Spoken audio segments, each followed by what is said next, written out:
Welcome back. Before we take a look at the day's business news, let's first take a look at the stock indices across the GCC.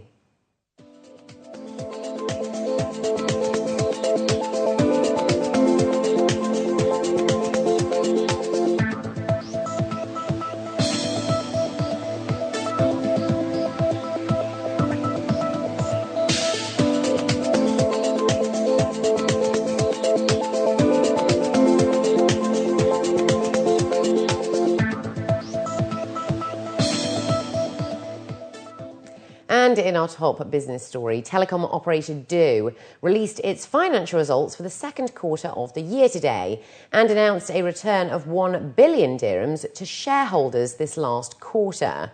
According to news agency WAM, Osman Sultan, Du's CEO, was quoted as saying that they are delighted to return 1 billion dirhams to their loyal shareholders by way of a special dividend and the start of Du's interim dividend programme. Q2 total revenues reached 2.66 billion dirhams, a rise of just over 12% year-on-year from Q2 2012, and an increase of 1.28% quarter-on-quarter from Q1. The company added 14,356 new mobiles customers during this last quarter, bringing the total mobile customer base to 6,653,905, a 16.07% increase from Q2 2012. Meanwhile, net profit before royalty increased 19.48% year-on-year to reach 778 million dirhams for Q2 2013 from Q2 last year, while net profit after royalty reached 474 million dirhams, up from 326 million in Q2 2012. Abu Dhabi National Oil Company is looking to start production at the $10 billion Bab Sour gas field in 2020, which will add over 500 million standard cubic feet of gas to Abu Dhabi's supplies. According to recent reports, the company may also award construction tenders as soon as 2015. Shell signed the $10 billion deal to develop Bab last month, the second sour gas project in Abu Dhabi. Mohammed Sahu Al Suwaidi, the Director General at ADNOC's Gas Directorate, was quoted as saying that the target is to award construction contracts in 2 to 3 years from now. He added that the project is a part of a 5-year investment cycle into Abu Dhabi's oil and gas sector worth $40 billion, about $25 billion of which will be invested into developing gas resources. Emirates Sky Cargo has confirmed that all dedicated freight flights will be operated from its new base at Dubai World Central Al Maktoum International when it opens in May 2014, while Air France KLM will relocate its regional hub to the airport from August this year.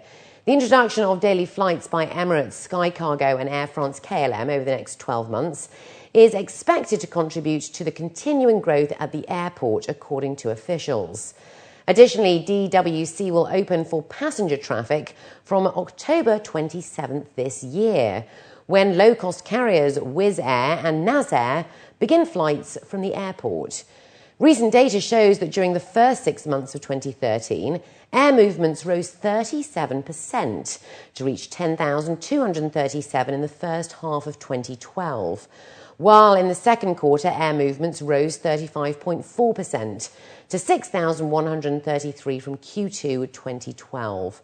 Recent fluctuations in chartered traffic, however, has seen freight volumes at DWC dip in the first 6 months of 2013. Freight volumes fell 3.2% to 102,929 tonnes in H1, compared to the same period in 2012. While in the second quarter, volumes fell 13% to 48,955. With a score of 4.75 out of 7, the UAE leads in the Renewable Energy Readiness Index, with Saudi Arabia following closely behind with 4.60 compared to other GCC countries.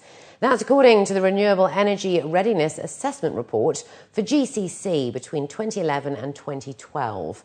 while in the renewable resources category, Qatar, Kuwait, Bahrain and Oman have received renewable energy readiness scores of 5.6, 5.5, 5.3 and 5.2 respectively because of their substantial solar and wind resources, while the UAE and Saudi Arabia follow behind due to lower wind resources.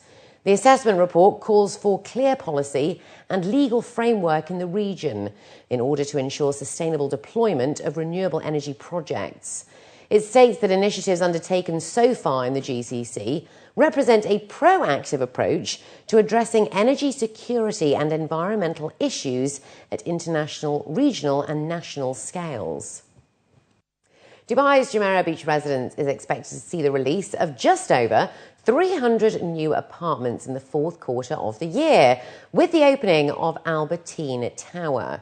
The residence tower boasts 304 apartments, while the 24-storey hotel has 110 rooms.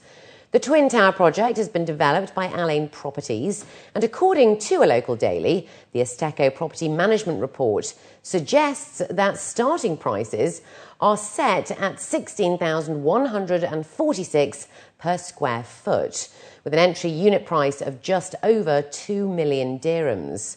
Another new project in the pipeline for JBR is the Beach Boutique Mall, covering 5,000 square feet. The mall will feature over 40 food and beverage outlets, retail shops and entertainment facilities, and is set for delivery by the end of 2014. Meanwhile, Dubai Properties Group announced that it will start work on a JBR beach club by the end of the year.